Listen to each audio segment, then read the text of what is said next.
ഇങ്ങനെ ആരും ക്ഷണിക്കാതെ ഒരുപാട് ആളുകൾ അവിടെ എത്തിപ്പെട്ടു.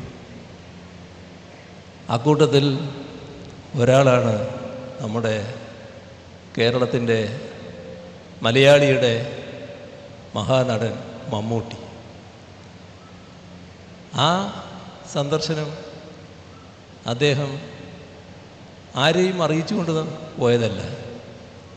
അദ്ദേഹത്തിന് തോന്നുന്നു അവിടെ എത്തണമെന്ന്. കാരണം എല്ലാ ഘട്ടത്തിലും കേരളത്തിൻ്റെ നന്മയ്ക്ക് വേണ്ടി നിലകൊള്ളുന്ന വ്യക്തികളിൽ പ്രമുഖ സ്ഥാനത്തിരിക്കുന്നവരിൽ ഒരാളാണ് മമ്മൂട്ടി. നമുക്കെല്ലാവർക്കും അറിയാം.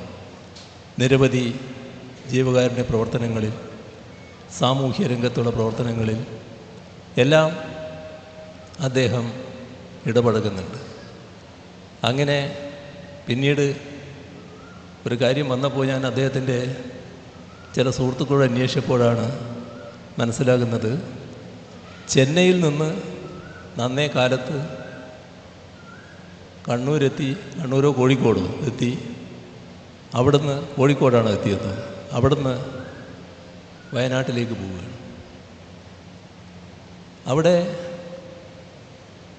എത്തി അത് കാണുക, അതിൻ്റെ ഭാഗമാവുക എന്നതായിരിക്കും അദ്ദേഹത്തിൻ്റെ ഉദ്ദേശം. ആ നല്ല മനസ്സോടെയാണ് അദ്ദേഹം ഇവിടെ എത്തുന്നത്. നമ്മുടെ നാട്ടിൽ എന്തിനേയും വിവാദമാക്കാൻ തയ്യാറാകുന്ന ആളുകളുണ്ടല്ലോ. അപ്പം അദ്ദേഹത്തെ അവിടെ വീടുകളെല്ലാം സന്ദർശിക്കുന്നു. അതിൻ്റെ ആൾക്കാരുണ്ട് അവിടെ, എല്ലാ ഘട്ടത്തിലും അവരുണ്ട്. അവർ വീടുകൾ കാണിച്ചു കൊടുക്കുന്നു, കാര്യങ്ങൾ വിശദീകരിച്ചു കൊടുക്കുന്നു. അപ്പോൾ അവിടുത്തെ ഇത്തരം കാര്യങ്ങളിൽ സാധാരണഗതിയിൽ നല്ല നിലക്ക് അവിടെ ഇടപെട്ടുകൊണ്ടിരിക്കുന്ന ഒരു പൊതുപ്രവർത്തകനാണ് ആ ജില്ലയിലുള്ള CPIM-ൻ്റെ ജില്ലാ സെക്രട്ടറി റഫീഖ്. ആ ചെറുപ്പക്കാരനും അവിടെയുണ്ട്. ഇദ്ദേഹത്തിൻ്റെ കൂടെ നിൽക്കുന്നു, ഇദ്ദേഹത്തിൻ്റെ കൂടെ പോകുന്നു.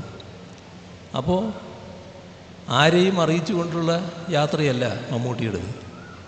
സ്വാഭാവികമായി അദ്ദേഹം ഈ ചെറുപ്പക്കാരനോട് പറയുകയാണ്, നിങ്ങൾ ക്ഷണിച്ചിട്ട് ഞാൻ വന്നതല്ലാലോ, നിങ്ങൾ എൻ്റെ കൂടെ തന്നെ ഇങ്ങനെ നടക്കുമ്പോൾ അത് മറ്റു രീതിയിൽ ചിത്രീകരിക്കപ്പെടില്ലേ എന്ന് പറഞ്ഞാൽ, നമ്മുടെ കേരളത്തിൽ എന്തും വിവാദമാക്കാൻ ശ്രമിക്കുന്നവരുണ്ടല്ലോ, ആ വിവാദത്തിനൊരു അവസരമുണ്ടാക്കി കൊടുക്കൂലേ എന്നാണ് മമ്മൂട്ടി സൗദ്ദേശത്തോടെ ഉദ്ദേശിച്ചിട്ടുണ്ടാകുക. ഇത് തീർത്തും വ്യക്തിപരമായി പറഞ്ഞൊരു കാര്യമാണ്, ഒരു ക്യാമറയുടെയും മുന്നിൽ പറഞ്ഞതല്ല. പക്ഷെ നമ്മുടെ നാട്ടിൽ ക്യാമറയും ശരീരത്തിൽ വെച്ച് നടക്കുന്ന ധാരാളം ആളുകൾ ഇപ്പോൾ ഉണ്ട്.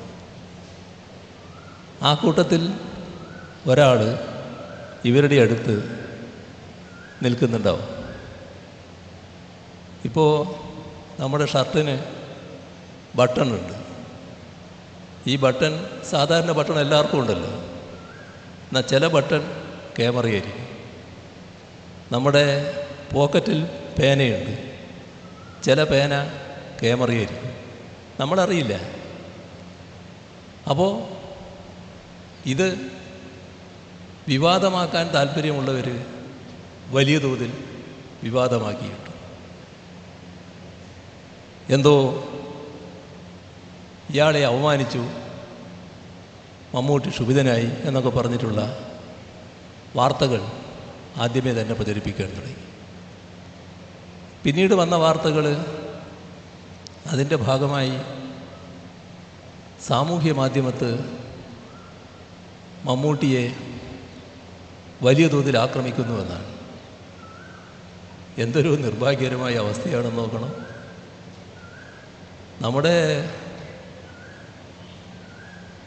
മലയാളത്തിൻ്റെ മഹാനടൻ നന്മ മാത്രം വിചാരിച്ച് കേരളത്തിൽ ഏറ്റവും മാതൃകാപരമായി പൂർത്തിയാക്കിയ ഒരു പരിപാടി കാണാൻ വേണ്ടി പോകുന്നു. അദ്ദേഹം ഗവൺമെൻറ്റിനെ അറിയിച്ചില്ല, രാഷ്ട്രീയ പാർട്ടികളെ അറിയിച്ചില്ല, ആരോടും ഡിസ്കസ് ചെയ്തിട്ട് പോയതല്ല. അദ്ദേഹത്തിന് സ്വന്തമായി പോകണമെന്ന് തോന്നി. സ്വാഭാവികമല്ലേ ഇത്? അങ്ങനെ ഒരുപാട് ആളുകൾ ചെന്നല്ലോ അവിടെ. എന്തിനാണ് അത് വിവാദമാക്കിയത്? ഏറ്റവും നിർഭാഗ്യകരമായ അവസ്ഥ, ചിലർ ഈ കാര്യത്തിൽ CPIM-ൻ്റെ സോഷ്യൽ മീഡിയ പോരാളികൾ വലിയ തോതിൽ മമ്മൂട്ടിയെ ആക്രമിച്ചു എന്ന വാർത്തയാണ്. CPIM-ൻ്റെ ഈ സോഷ്യൽ മീഡിയ രംഗത്ത് ഇടപെടുന്നവർക്ക് മമ്മൂട്ടിയെ തിരിച്ചറിയാൻ കഴിയാത്ത കാലമായോ?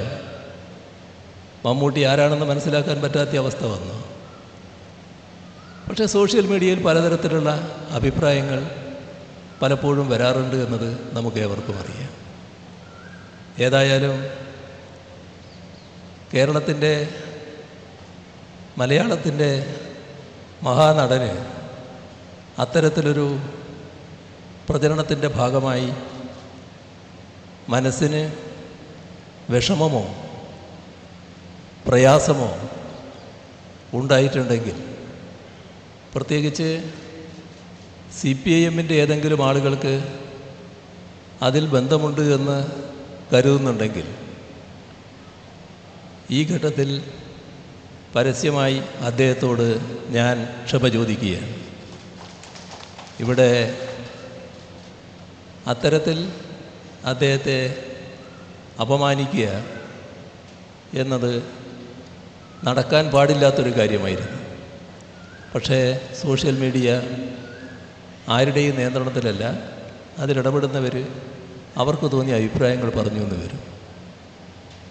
മമ്മൂട്ടിയെ പോലുള്ള ഒരു മഹാനടനെ മനസ്സിലാക്കാൻ കഴിയണമായിരുന്നു എന്നത് മാത്രമേ ആ കൂട്ടത്തിൽ പറയാനുള്ളൂ. ഏതായാലും അവിടെ റഫീഖ് ഇതുമായി ബന്ധപ്പെട്ട് കൃത്യമായ പ്രതികരണം നടത്തിയിട്ടുണ്ട്. ഏതെങ്കിലും തരത്തിലുള്ള അധിക്ഷേപങ്ങൾ ഉണ്ടായിട്ടില്ല എന്നതും അദ്ദേഹം വ്യക്തമാക്കിയിട്ടുണ്ട്. എങ്ങനെ നല്ലൊരു കാര്യത്തെ ചീത്തയാക്കാൻ ശ്രമിക്കുന്നു എന്നതിൻ്റെ ഉദാഹരണമാണിത്.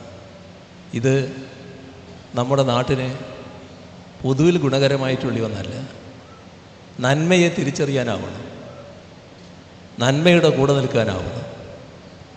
അതിനെതിരെ വക്രീകരണവുമായിട്ട് വരുന്നവരെ മനസ്സിലാക്കാനുള്ള സാമാന്യ ബുദ്ധി വേണം, അതിനുള്ള വിവേകം വേണം. ആ വിവേകത്തോടെ ആയിരിക്കണം ഇത്തരം കാര്യങ്ങളിൽ ആരായാലും ഇടപെടുന്നത്. ഇത് നമുക്കെല്ലാം ഒരു അനുഭവ പാഠമാണ് എന്നതുകൂടിയാണ് ഈ ഘട്ടത്തിൽ എനിക്ക് പറയാനുള്ളത്.